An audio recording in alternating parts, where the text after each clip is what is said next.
It's crazy how fast NFL season goes because we're already 5 games left of the NFL season, and it seems like it's not slowing down anytime soon. The Chicago Bears are going now into Santa Clara to face the 49ers, and it's seeming like a very pivotal game for a lot of reasons. The Chicago Bears, on one hand, have just fired their head coach, Matt Eberflus, and now all eyes are now on Thomas Brown, the interim head coach, who was originally the offensive coordinator or the interim offensive coordinator.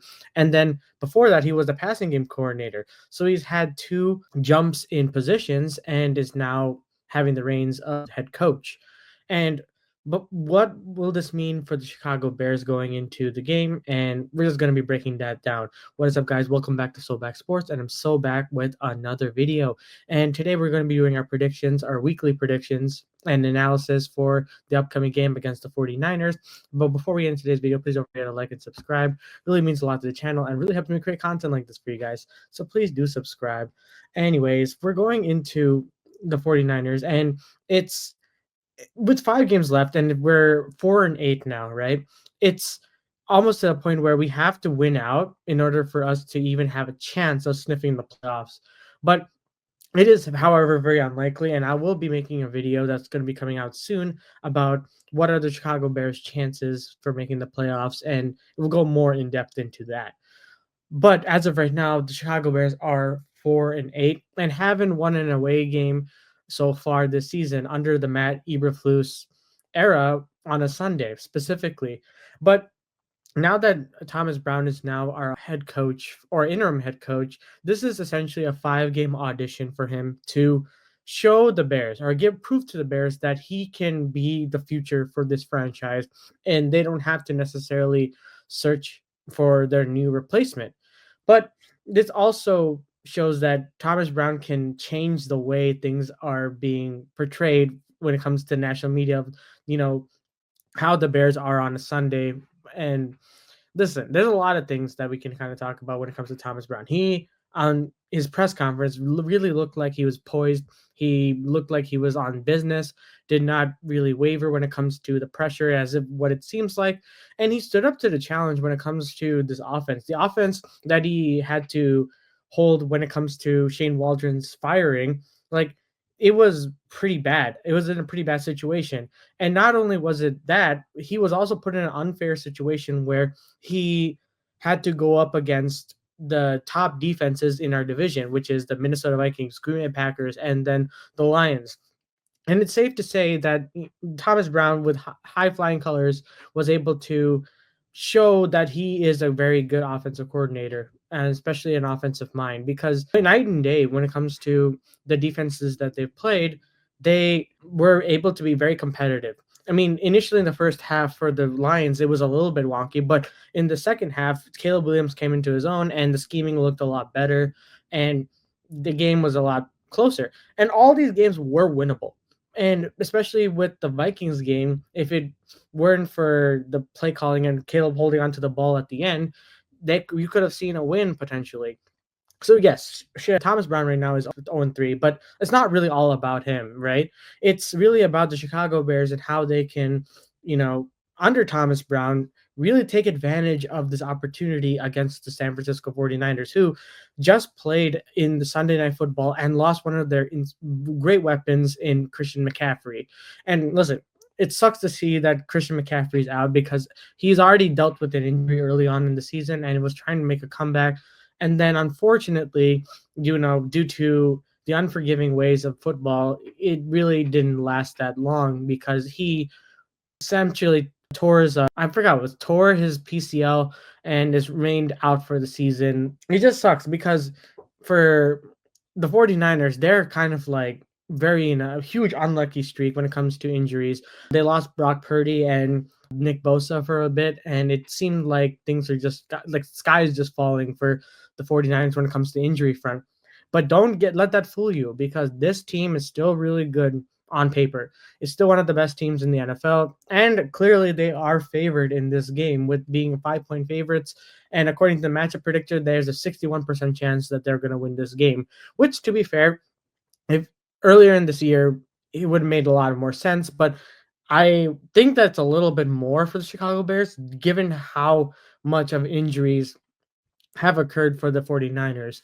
And not saying that the Chicago Bears aren't anywhere near perfect when it comes to a healthy team.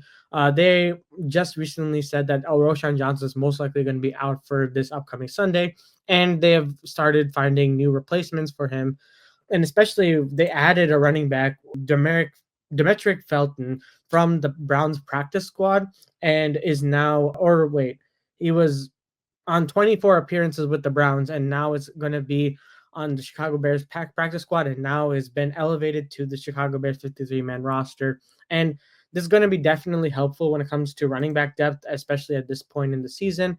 And it just goes to show you how important the running back position is, especially now for the Chicago Bears, because we're trying to find our run game and our run game identity, because right now DeAndre Swift has been playing fine. He's been all right. He's still our leading rusher with 704 yards with 5 touchdowns to the season and 179 carries. But the running game has been not the main focal point for this offense. It's been Caleb Williams, and Caleb in the last 3 games, even though they are losses, has been proven to show you why he was selected number one overall, why he was that talent. And give credit where credit is due. Most rookie quarterbacks, especially in the Chicago Bears system, will be faltering at this point because of how much pressure there was when it comes to they need a game-winning drive from him, and he's able to deliver.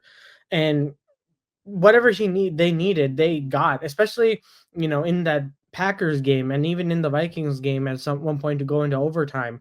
You saw a lot of those glimpses of greatness when it comes to Caleb Williams, and he's been also putting up a lot of points as well and a lot of yardage to go along with it. As of right now, Caleb has 14 touchdowns and 5 interceptions to the season, and he's broken so many records at this point. I mean, listen, the Chicago Bears record wise is a low bar in itself, but you got to keep in mind that we had quarterbacks prior that couldn't even do that. And that says a lot of what Caleb does. And he has 5 games left. There is still a shot for him to hit about 3,500 yards, according to projections, and about 20 plus touchdowns, which is still kind of crazy to think about because, as a rookie, the only rookie quarterback that has ever hit 3,700 plus yards with 20 plus touchdowns and like less than 5 interceptions was CJ Stroud. And if Caleb can get into that range of numbers, he will be, great going into next season. And if he ends out the season really strong, which the Chicago Bears should hopefully be able to do with Thomas Brown, that will be really good and give some kind of momentum going into next season when we're going into the draft, we're going into the off season, and we have a lot of questions to answer when it comes to the head coach. And give credit where credit is due, because Caleb, through all this like drama, losing 2 coaches in the middle of the season, still was able to keep his head high and still put up numbers and give us opportunities to win this game. And that's something you got to applaud Caleb Williams to do, because as a rookie quarterback and with all this pressure being the number one overall and a generational talent, he has been living up to it, especially with the slow start that he had in the early on in the season. And now let's talk about the 49ers, because I kind of talked a lot about Caleb Williams and this whole Bears situation, which will be very prevalent going into the next couple of games. But as of right now, wide receiver wise, we're kind of set because they don't have Brandon Ayuk, and Jawan Jennings has been kind of balling out as well. So look for Brock Purdy to be leaning on to Jawan Jennings, with who he has 684 yards and 4 touchdowns to his name. And DJ Moore has been starting to pick up the speed again when it comes to, getting the connection with Caleb Williams. Look for Keenan Allen as well to kind of get the, touchdowns or the short yardage situation to gain for third down. And it's going to be very reliant on those veteran wide receivers. And I really hope Rome Odunze can get something going in this game too, because this is a great opportunity. At this point in the season, as I mentioned, there's really not much to lose. Like, you're already 4-8, and if you lose games, great. I mean, it only helps your draft stock at this point. But if you win games and kind of gain that confidence, you have a chance of winning going into the playoffs. With hopefully things have to work out. Obviously, like other teams have to lose, but that's the main key ingredient when it comes to the success. It's a win-win situation at that point. But Keenan Allen, all those three wide receivers have to be really present and really have to show that they can kind of help Caleb Williams with the success, because at this it's looking great right now. It's Keenan Allen's been coming into stride. He's been showing why we picked him up for a fourth round pick from the Chargers. DJ Moore has been struggling to gain that like that connection with Caleb, but it's starting to reveal itself again with that deep ball to DJ Moore from Caleb in like the clutch time in Detroit. So there's a lot of things, and we have to also maintain the run game as well. Obviously, the D line for the 49ers is pretty solid when it comes to their defense. Their defense is pretty well known as well, because let's take a look real quick at their offense.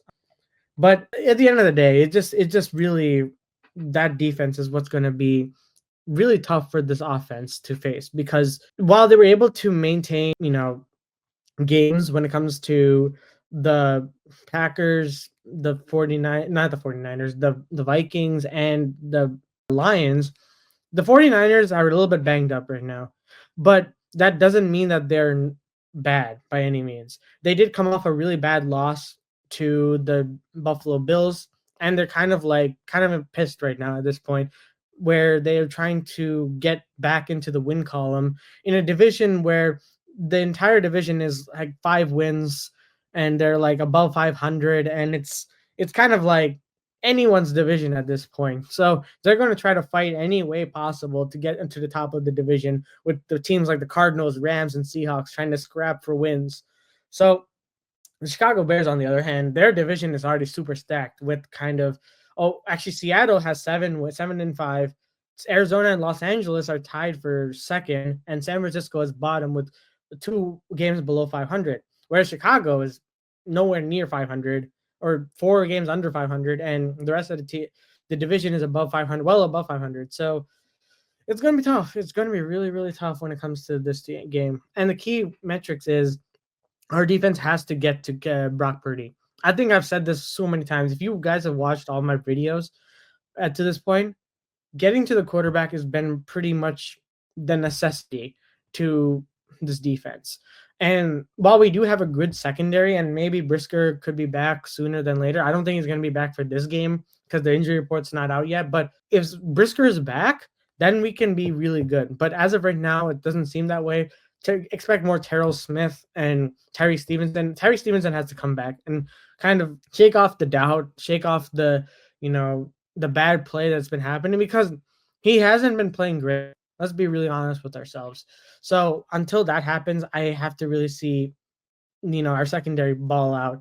Jalen Johnson has to, clean up the game a little bit, but he's been pretty solid nonetheless. Byard has been pretty good. Jonathan Owens, was pretty involved during the Vikings game, but got to see more of that. And from our D line, specifically, Montez Sweat has to get sacks, man. He has to get sacks. Javon Dexter has been great, don't get me wrong. And Montez has been double teamed nonetheless. And you have to scheme somehow. And with Eric Washington as now been promoted to the defensive coordinator spot, expect to see more blitzes going into this game, because Eberflus, for some reason, was not blitzing as much and playing a lot of zone and man coverage. So it's been like not giving so much time for these quarterbacks in the pocket without making them any bit uncomfortable. So that's going to be a key. And and then the second one is let Caleb sling the ball. That's really what it is. Unleash Caleb. That's really the point of his rookie season, to be able to make those mistakes, make those interceptions, because right now he has a record. He beat the record for the most consecutive passes without an interception. But at this point now, I want him to take those chances, make sure that he's getting that deep ball ready, and kind of, elevating his play a little bit more when it comes to the passing game, and throwing for more than 20 yards and 30 yards and such. I think that will boost his confidence, and I think that's what you will be seeing a lot from in Thomas Brown. And you'll be seeing a lot of the screen game too.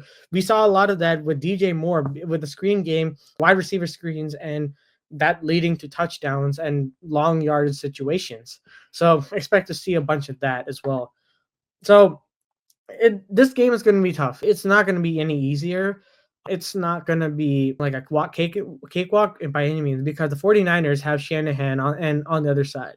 So Shanahan will bring his A game no matter what, and he's going to do with what he has. And as of right now, it seems like Isaac Guerrero and Patrick Taylor Jr.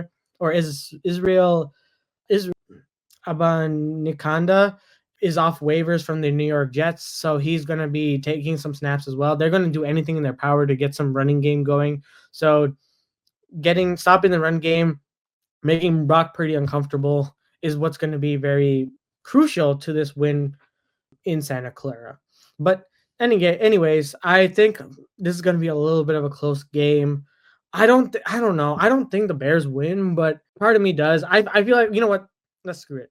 Chicago Bears will win this game, and this will be the first win for Thomas Brown heading in as the head coach of the Chicago Bears. And they're going to probably win about, I want to say 31 to, let's say, 15. That's pretty fair. Let me know down in the comments below what you guys think the score is going to be. Who do you think is going to win? Do you think the 49ers or the Bears? Always remember to like and subscribe. It really helps the channel a lot. It really helps me create content like this for you guys as well. I'll be doing predictions every week. There's podcast episodes every Tuesdays and Thursdays. So again, as always, I'll see you guys in the next one.